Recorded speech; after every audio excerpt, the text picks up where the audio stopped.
We left this particular area soon after taking this view of the whole surrounds.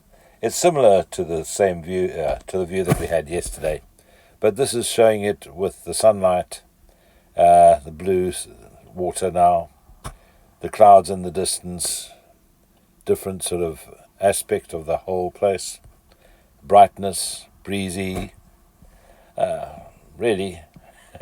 In the sunlight it looks so much nicer. Carrying on, we went down the road and stopped at this place. They used to mine, it looks like diatomaceous earth at some stage here, and ship it out. Again, we just go along and give you views of where people live, how they seem to cling to rocks and things to make a living, and just generally it's a rugged coastline. It's beautiful, it's different, and it's something very uplifting to see. Yeah. We've passed a number of people here that have been parked up. A lot of them are doing exercises, walking, taking dogs for a walk, having picnics. And at all times in Scotland, it doesn't take long before you have a view of water, something that's soothing to the eye. And here we come to a very rugged area. We're coming up to a harbour called Portree in the not too distant future. This here was a settlement. They've reenacted the way people used to live in the past, and then we come to this bay where Oig is, and you can see the ferry out, what do you call it, the mole jutting out into the sea. And we tried to get down here. As you can see, as we go down this road, it becomes quite steep, and you will see a sign for very sharp bends. And we went down, and in this first corner, I couldn't get round. Had a look at the next corner, which looked to be about the same sharpness, and I decided it was time to go back out of here and go a different route. What's going on? Right. This is a walk, and you pay here to park your vehicle and then go on the walk. Okay, but look at those mountains over there. Yeah, that's on the mainland. Try and get it.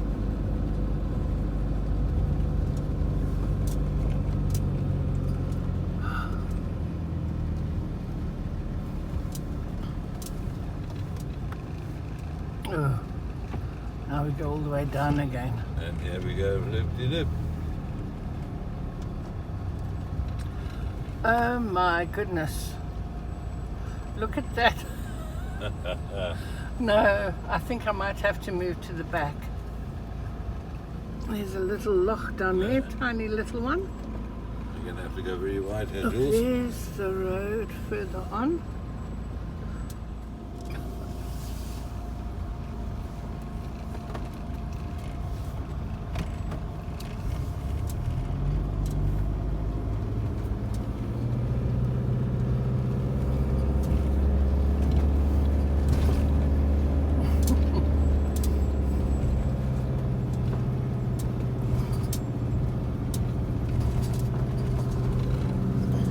First gear coming down this slope. The hairpin wasn't as bad as the one at Oig.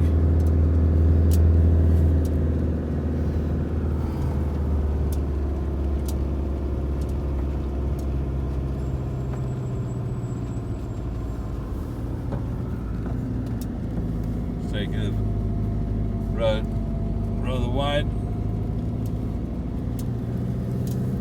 Just talk normally like you talk. Yeah, I'm doing normally.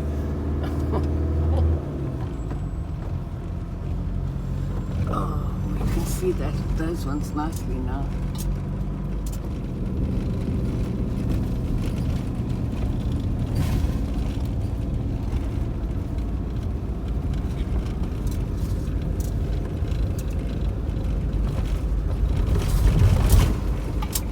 Hier de begrafplaats.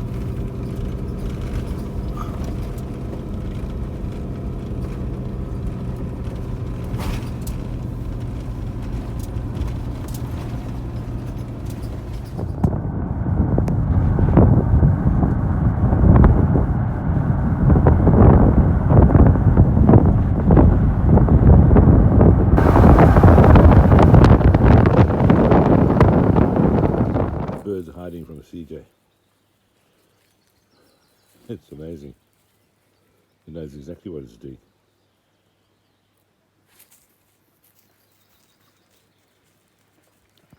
Watch. Watching like a hawk. Now it's watching me.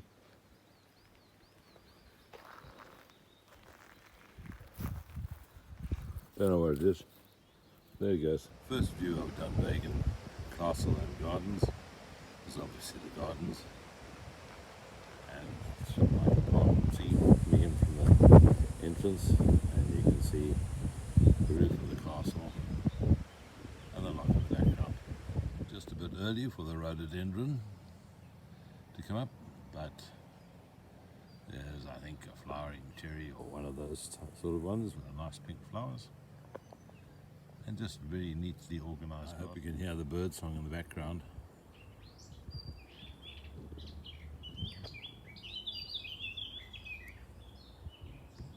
And of course the trees act as a windbreak for the whole garden, so this is the southeast sort of aspect.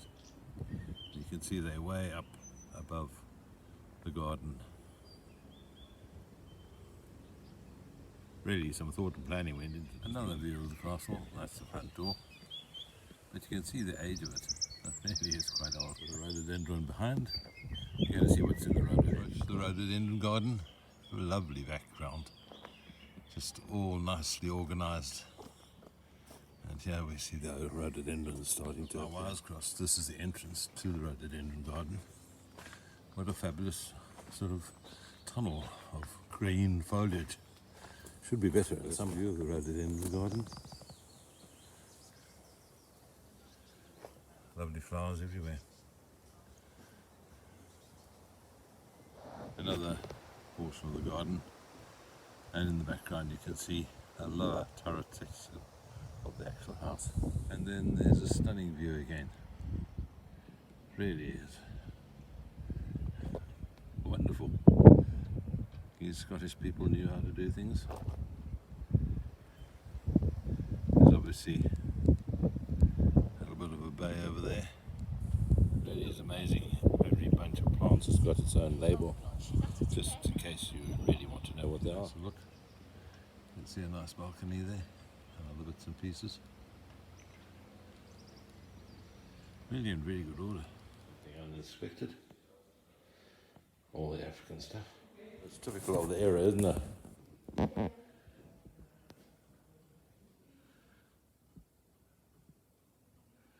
Actually, just so much family history, isn't it?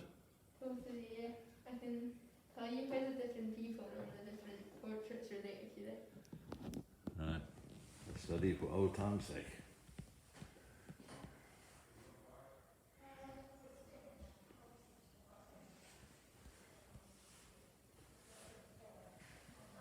Some Chinese pieces.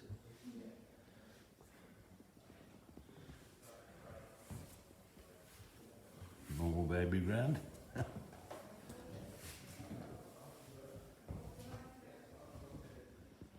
Okay. It's nice to see a surviving castle on the island there. Yes. This is still occupied by the family. Yeah. Well, not many people. Okay, so this was originally the dining room, and that was the serving hatch from the kitchens.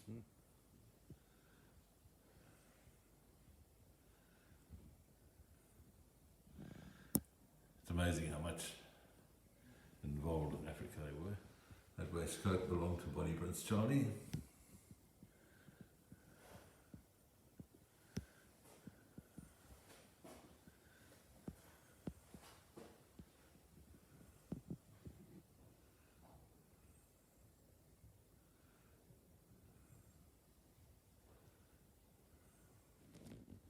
The normal dirks, daggers, swords, ceremonial and otherwise.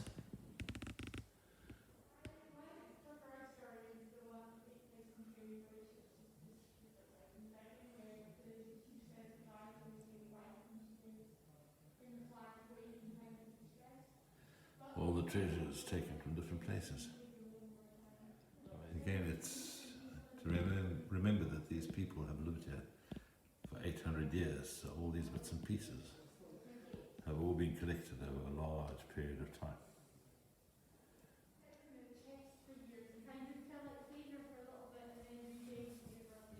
The great sword of Dunvegan.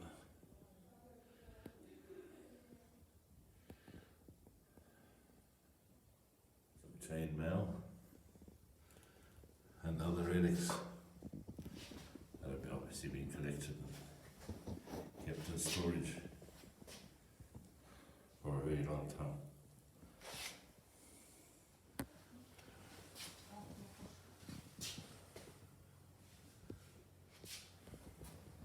Started off with the McLeod of McLeod is the nameplate taken off that particular locomotive which served in the area. It was one of the Lady McLeods, just to show they were industrious. There's a photo above that, one of the old radios that we used to have. A list of duties, an old weighing scale, the Singer sewing machine with a treadle, single bed, wash basin, all part and parcel of our lives. That lamp, the paraffin lamp there with the wick, everything we lived and grew up with. This is the people who restored this in the time that they did. The battlements with the old cannon, front loaded, obviously not like they are now. And then this is the other side of the castle, quite large, 4 stories.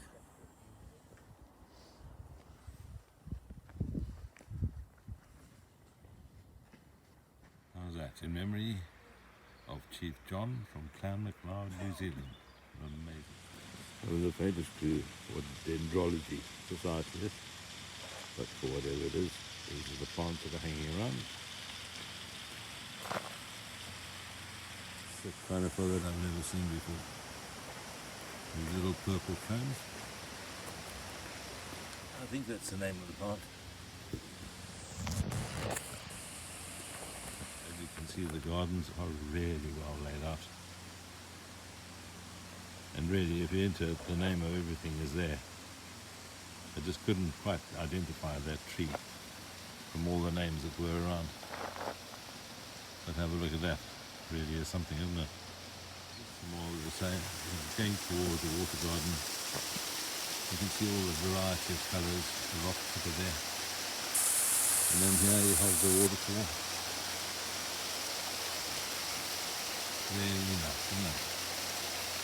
A little bridge across. It's a bit nice to have so much water just flowing around. It's going to allow something like this to go unheeded into the sea.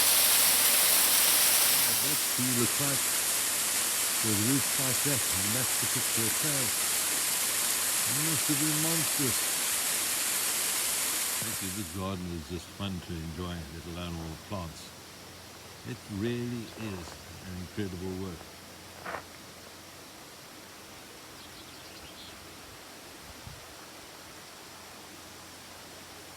There we are, the second waterfall coming down from the hills and going through the garden. And then the bridges they've got across it.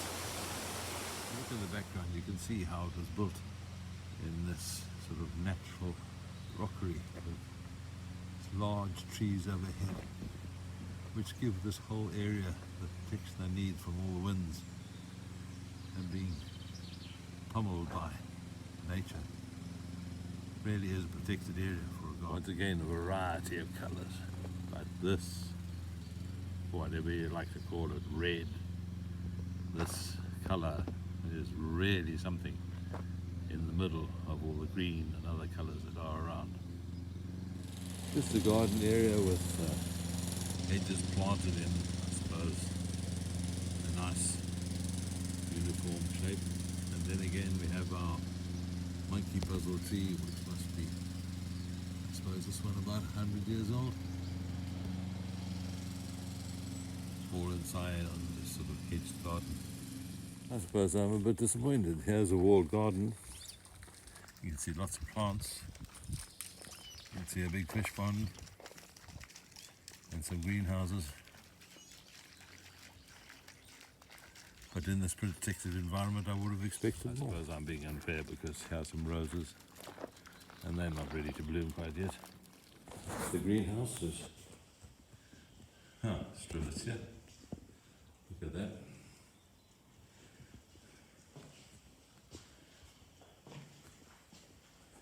And those look nice.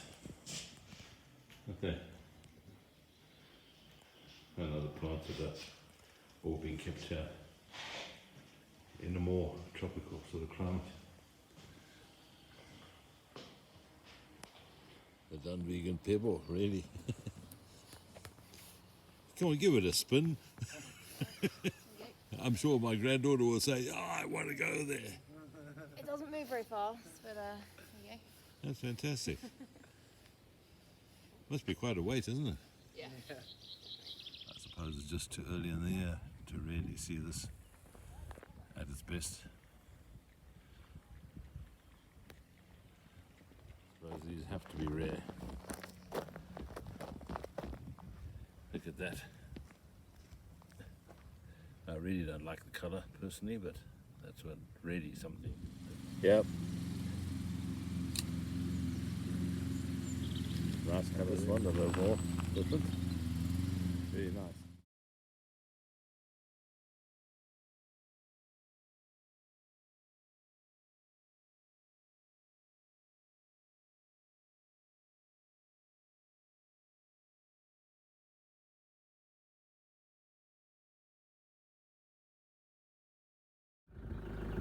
The valley outside Portree on the way back off the island.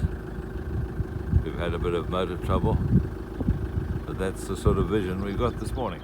On the mainland now, just coming off the Isle of Skye. We've been recovered yesterday, and this is what we were left here last night. And this is the view we have this morning with this, call it Loch Alsh is what we're looking at here. And if you look across to the distance there, you can see where the ferry used to take off from and where the bridge is now. So, and this is the area where people used to wait for the ferry in days gone by, before the bridge was built. Julia took a few pictures on the way back. We were in a hire car and we were being recovered back to Fort William for us to have the repairs done to the vehicle so that we could continue our journey. Little did we know it would take a full week before we would be mobile again. So this is the end of Skye, and our next journey starts soon.